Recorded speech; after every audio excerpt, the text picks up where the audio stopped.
बच्चों, स्वागत है आपका अपने चैनल माय हिंदी टीचर में। बच्चों, आज मैं आपको पढ़ाने जा रही हूँ व्याकरण में शब्द एवं उनके प्रकार को देखेंगे। बच्चों, व्याकरण में चलिए शब्द का परिचय देख लेते हैं। शब्द किसे कहते हैं?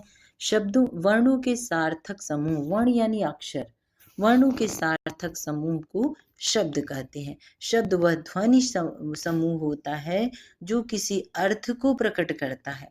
शब्द का मूल तत्व होता है वाक्य। शब्द जो है वो भाषा का मूल तत्व होता है और वाक्य शब्दों से बनता है। यहाँ देखिए बच्चों, वर्णों के सार्थक समूह को शब्द कहते हैं।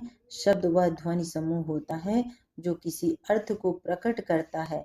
शब्द भाषा का मूल तत्व होता है और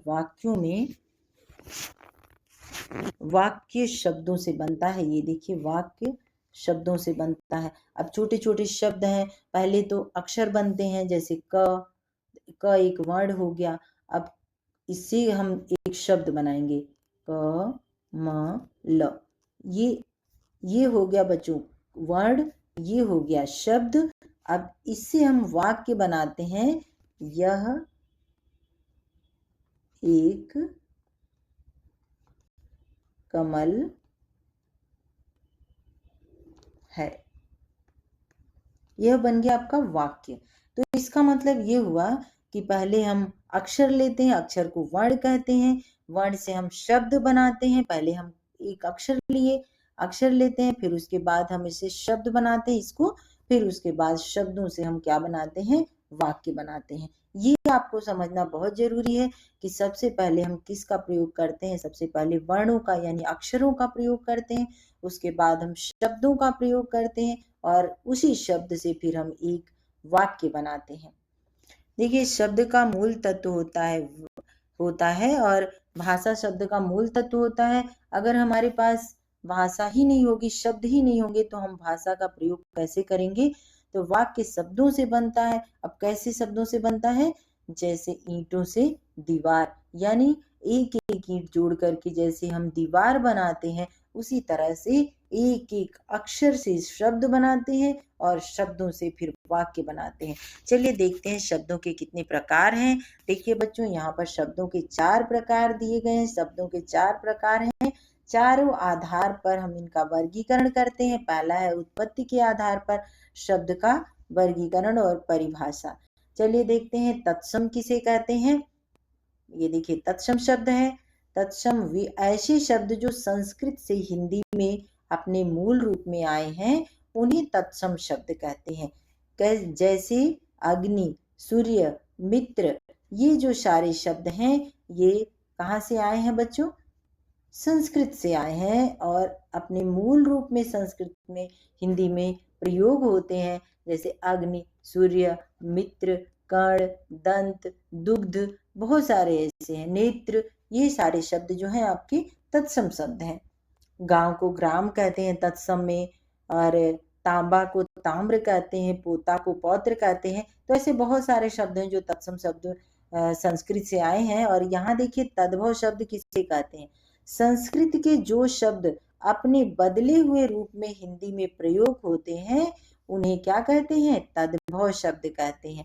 बदले हुए रूप में किस तरह से प्रयोग होते हैं बच्चों? जैसे आग, आग को हम अग्नि तत्सम शब्द है, लेकिन हम इसमें तद्भव के रूप में आग का प्रयोग करते हैं। मौत तद्भव शब्द है, लेकिन यह तत्सम है मृत्यु। तो मृत्यु का प्रयोग हम मौत के रूप में करते हैं शब्द का। देशज शब्द किसे कहते हैं? देशज शब्द का अर्थ है, शब्द जैसे देश प्लस ज से मिलकर बना है, जिसका अर्थ है देश में उत्पन्न लोक भाषा या बोली से लिए गए शब्द हैं। जो हमारे देश में उत्पन्न हुआ है, वैसी भाषा और बोली से लिया गया शब्द है।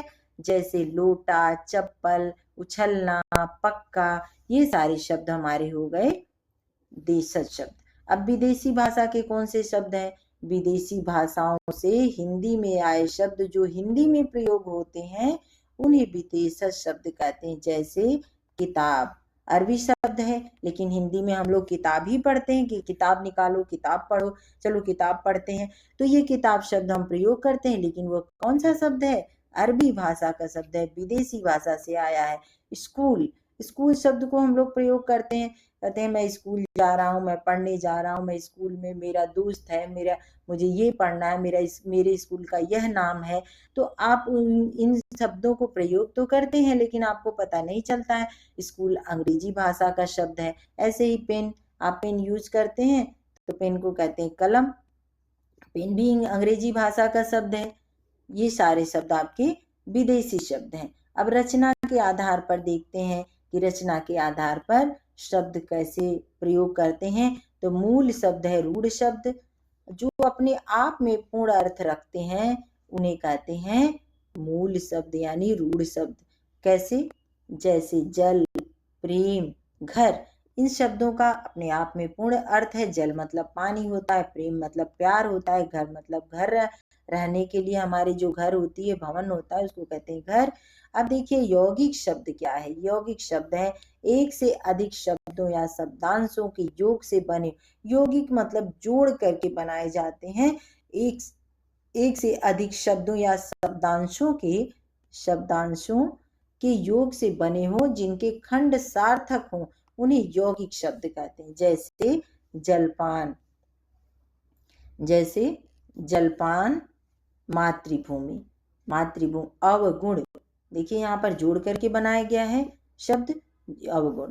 अब ये तीसरा देखिए इसका है योग रूढ़ शब्द।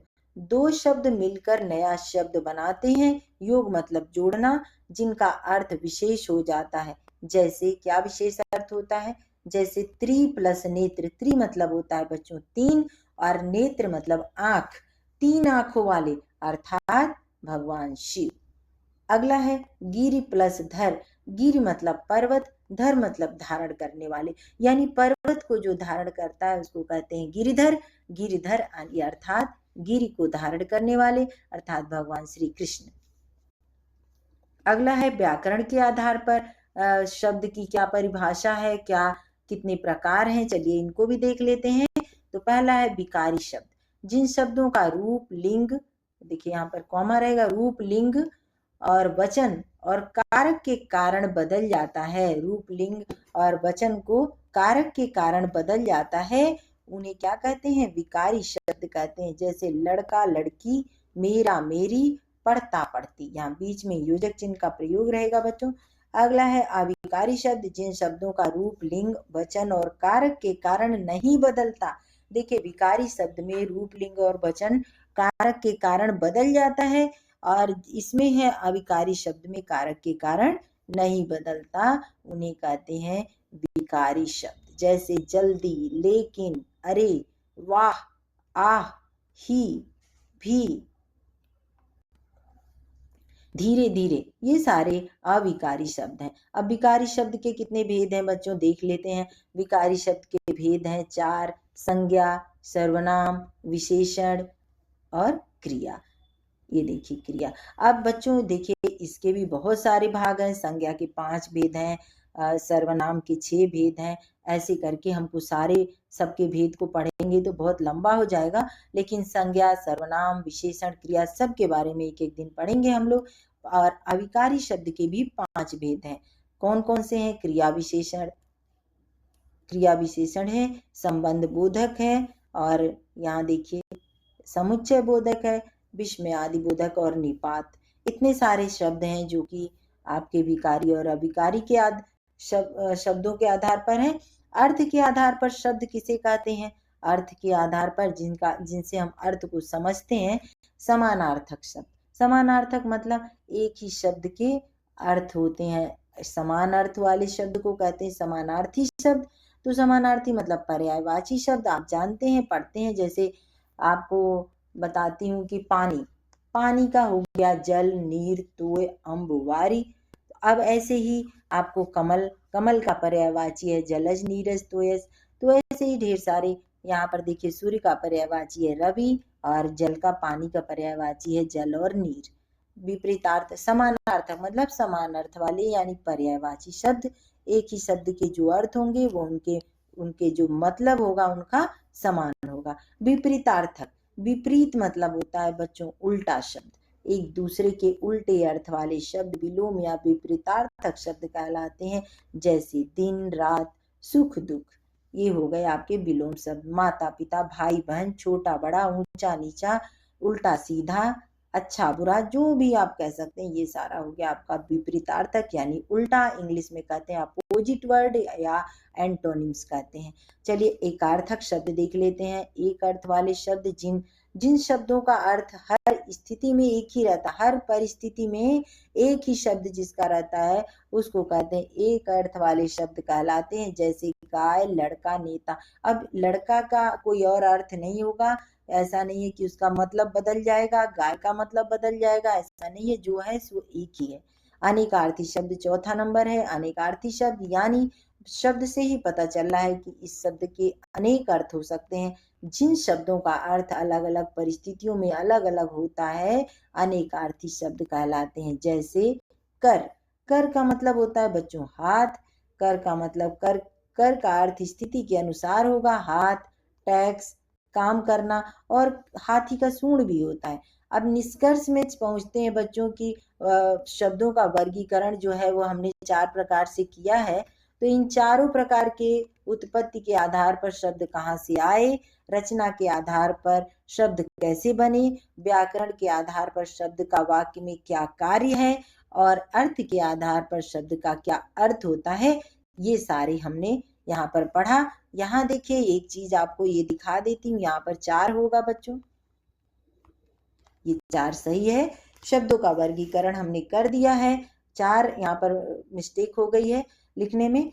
चलिए बच्चों, इसको मैं यहीं समाप्त करती हूँ और मिलती हूँ मैं आपसे अगले वीडियो में। तब तक के लिए अगर आप मेरे चैनल पर नए हैं तो सब्सक्राइब कर लीजिएगा, लाइक कीजिएगा, कमेंट कीजिएगा और शेयर करना नहीं भूलिएगा बच्चों। अगर आप मेरे चैनल को सब्सक्राइब कर लेंगे तो मेरा जो भी बेल आइकन प्रेस कर लेंगे तो आपके पास मेरा नोटिफिकेशन पहुंच जाएगा। जैसे ही वीडियो अपलोड होगा आपको पता चल जाएगा और आप उसको देख सकते हैं। ये वाला जो वीडियो है ये मैंने हॉलीडेज होमवर्क के लिए बनाया है, तो इसको चलिए कंप्लीट हो गया है बच्चों। इसके लिए आपको बहुत बहुत धन्यवाद इतने समय तक मेरे साथ बने रहने के लिए।